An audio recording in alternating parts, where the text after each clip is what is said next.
Mariel Ruiz back with us to talk about your forecast today and chance of severe weather tonight. So lots to discuss, and you've got the radar because you're already seeing a few sprinkles. A few sprinkles, Kara. This is nothing to be concerned with. I do want you to be prepared for tonight, though, because that's when we see that main line of showers and thunderstorms coming through, and that's when we could see some severe weather. It's been a little while since we've seen this. Yes, it feels like a long time. Yeah, and yesterday we saw a little bit of that rain, so let's go ahead and show you radar.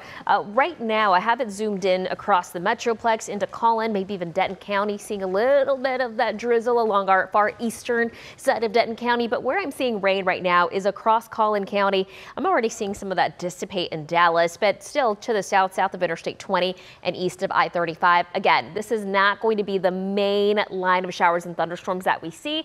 That's going to hold off a little bit longer, but we are going to see some clearing. Okay, so here is where we see the threat for strong to severe storms. This is a slight risk. That's a level 2 out of 5. The more north you are, the more likely you are to encounter strong to severe storms. And this main threat is going to be for quarter-size hail, as well as the potential for damaging winds up to 60 miles per hour. The timing for DFW, 2 a.m. to 6 a.m. That means overnight. The rest of the area under a marginal risk, that's a level 1, low in threat, but not completely out of the woods.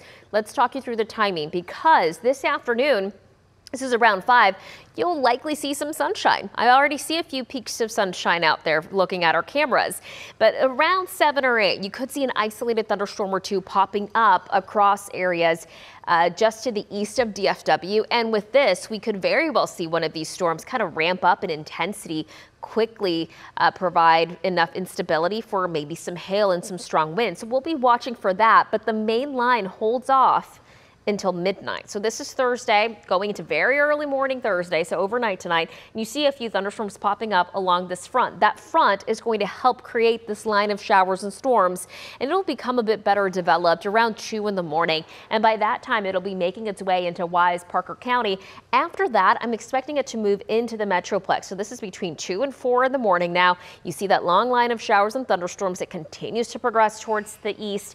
This is now around 6 in the morning, still looking at a few storms in the area. This will continue to move to the east. This is now at 7. We're starting to see some clearing at this point, and then by around 8, you'll start to see some drying out across most of North Texas. By about noon tomorrow, I think it'll be completely out of the area, and then we're looking pretty good for trick-or-treating. So just another view of that timeline for you between now and 7.